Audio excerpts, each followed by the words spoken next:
आपकी generation comprehension कम करती है, आपको प्रोसेस्ड फूड खाने की आदत पड़ गई है।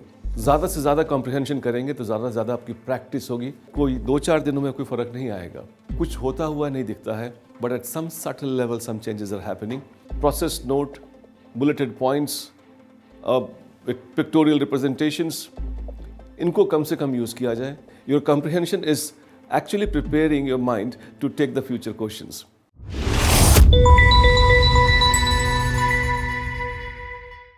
हाय, सीसैट एक बड़ा मुद्दा बनता जा रहा है। बहुत सारे लोगों को इसमें कठिनाई आती है, उसके अलग अलग सेगमेंट में अलग अलग कठिनाइयाँ आती हैं। आज उसके एक प्रॉब्लम के बारे में हम बात करने वाले हैं और वो है कॉम्प्रिहेंशन। कॉम्प्रिहेंशन यदि ब्रॉड स्टेज पे देखा जाए तो इट्स बहुत ही सिंपल होता है।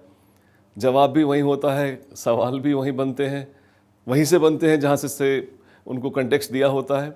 लेकिन कई बार several times I find students struggling with that and उसके पीछे अगर रीज़न देखा जाए तो उसका एक रीज़न जो मुझे सामने समझ में आता है वो ये कि आपकी जनरेशन कॉम्प्रिहेंशन कम करती है, आपको प्रोसेस्ड फूड खाने की आदत पड़ गई है। क्वाइट ऑफन जो आप मटेरियल यूज़ करते हैं वो मटेरियल बेसिकली पहले से ही उसका कॉम्प्रिहेंशन किया गया हुआ होता है। आपको बुलेटेड नोट मिल जाते हैं, पूरा अखबार आपको मिल जाता है 2 पेजेस में, आपको नोट्स बना करके दे दिए जाते हैं कोचिंग इंस्टीट्यूट के ज़रिए। So your mind has not been trained to comprehend and that probably is a major cause why people are struggling with comprehension. खैर, ये तो क्यों होता है इसके बारे में बात करने की ज़रूरत नहीं है, लेकिन अगर हमें कॉम्प्रिहेंशन करना हो तो कैसे करें? I think that is one question which I suppose that we need to address here. In fact, comprehension को अगर देखा जाए तो पहली चीज़ जो मैंने बताई कि वहाँ पे सवाल और जवाब दोनों साथ साथ ही होते हैं, तो मेरे ख्याल में कुछ सरप्राइज एलिमेंट नहीं होता है, पुराना पहले का पढ़ा हुआ फैक्चुअल एलिमेंट नहीं होता है। हाँ, स्किल का एलिमेंट होता है, and skill as you always know, unlike information, it cannot be passed on, it has to be acquired. Skill acquire करना होता है, तो कॉम्प्रिहेंशन का स्किल भी आपको अक्वायर करना होगा और अक्वायरिंग प्रैक्टिस से होती है। आई सपोज ज़्यादा से ज़्यादा कॉम्प्रिहेंशन करेंगे तो ज़्यादा से ज़्यादा आपकी प्रैक्टिस होगी, and more you practice better you actually get. And then इसके लिए मैं चाहूँगा कि ओरिजिनल टेक्स्ट ज़्यादा से ज़्यादा पढ़े जाएँ। Processed note, bulleted points, pictorial representations, इनको कम से कम यूज़ किया जाए। I suppose if you reading original text, आपके माइंड को कॉम्प्रिहेंड करने की टेक्निक मिल जाती है और वो एक स्किल अक्वायर कर लेता है आपका mind, and that is one thing which I would like to tell you. And comprehension करने के लिए आपने बहुत सारे वीडियोस देखे होंगे। इट्स नॉट दैट कॉम्प्रिहेंशन करने का कोई एक ही तरीका होगा जो मैं बताऊंगा वही काम आएगा, नहीं, ऐसा नहीं है। लाइक एक स्किल है, आपको इम्प्रोवाइजेशन के बहुत सारे ऑप्शंस होते हैं और उस इम्प्रोवाइजेशन के दौरान आप अपने आप को ज़्यादा समझ पाते हैं कि मेरे को ये वाले स्टाइल या इस प्रोसेस में ज़्यादा अच्छा होता है। कॉमन चीज़ में मैं ये बताऊं कि एक बार में नहीं, you have to do multiple reading. आपको शायद कुछ लोगों को अजीब लगेगा कि एक बार पढ़ने में तो दिक्कत होती है, 2 बार और 3 बार कैसे पढ़ लेंगे हम, but it's possible, it's doable, you can do it. Only thing is that how much you have practice back home, कितना आपने घर पे प्रैक्टिस किया हुआ कॉम्प्रिहेंशन करने का। और कॉम्प्रिहेंशन करने के लिए मैं चाहूँगा एक बार जो बिग स्टोरी है उसको पढ़ लें, और एक बिग स्टोरी को पढ़ने के लिए speed reading is very very important. And try reading, जो स्पीड रीडिंग करेंगे तो क्वेश्चन के फॉर्मेट में रीडिंग करें कि हाँ, इसमें क्या क्वेश्चन आ सकता है, इसमें क्या क्वेश्चन आ सकता है। With that question in your mind, if you reading, your comprehension is actually preparing your mind to take the future questions. कई बार जब काफ़ी प्रैक्टिस हो जाती है तो आपकी एक स्माइल भी आएगी जब आप जो क्वेश्चन आपने सोचा था कि हाँ, यहाँ से एक क्वेश्चन बन सकता है और नीचे आपको वही क्वेश्चन मिल जाता है। तो that is the level I basically wanted to do.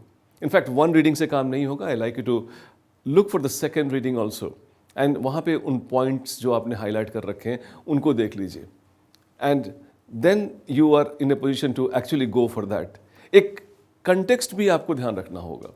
It's not that the literal meaning that you have got, sometimes some words can be really troubling there. So एक अच्छी वोकैबुलरी अगर आपकी है, that definitely helps you. But then अगर वो नहीं भी है तो you understand the context. Context के साथ अगर आप पढ़ते हैं तो कॉम्प्रिहेंशन हमेशा बेटर होता है, and that is very important. In fact, I would also like to tell you that जब आप कॉम्प्रिहेंशन कर रहे हो, get into the teaching mode, कि किसी को पढ़ा रहे हो तो क्या क्या पढ़ाएंगे आप उस पैसेज से। पढ़ाने के लिए अपने दिमाग में क्वेश्चन तैयार करना होगा, और यही तो है comprehension. You have to read, get into the possible mode from where the questions can be made, and then have those questions addressed to somebody. So यहाँ पे अगर किसी को पढ़ा रहे हैं, किसी को समझा रहे हैं, डेफिनेटली आपका कॉम्प्रिहेंशन बेटर हो रहा है और आपकी स्किलिंग हो रही है।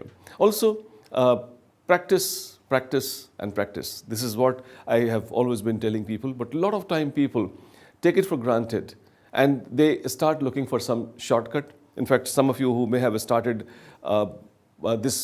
watching this video thinking that मैं आपको एक ऐसा कोई गुर बता दूंगा जिसकी वजह से आप शायद आपको उतनी मुशक्क़त नहीं करनी पड़ेगी, उतना एफर्ट नहीं लगाना पड़ेगा।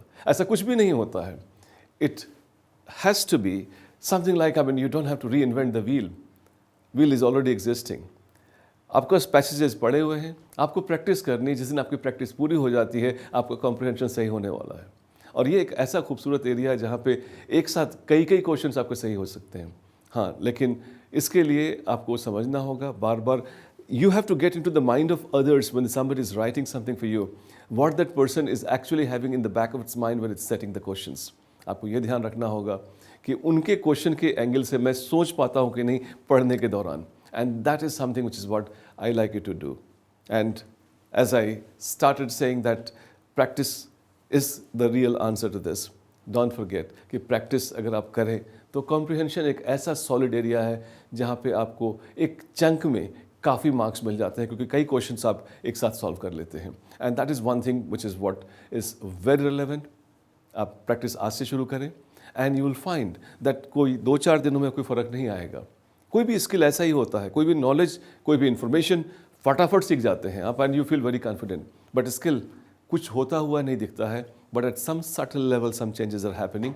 और कुछ दिनों के प्रैक्टिस के बाद आप पाएंगे कि आपके जो गलतियां होती थी वो कम हो गई, आपके रीडिंग का स्पीड है वो बढ़ गया, and then you start making sense of the topic which is given to you और the passage which is given to you. Practice करें एंड आई एम श्योर आप अच्छा कॉम्प्रिहेंशन कर पाएंगे। हाँ, अगर कुछ आप ढूंढ रहे हैं कोई ऐसा जिसके द्वारा आपका कॉम्प्रिहेंशन डिकोड हो जाएगा, डिक्रिप्ट हो जाएगा, ऐसा कुछ नहीं हो सकता है। इसका सूत्र सिर्फ प्रैक्टिस है and I am sure you would be able to do it. My best wishes are with you.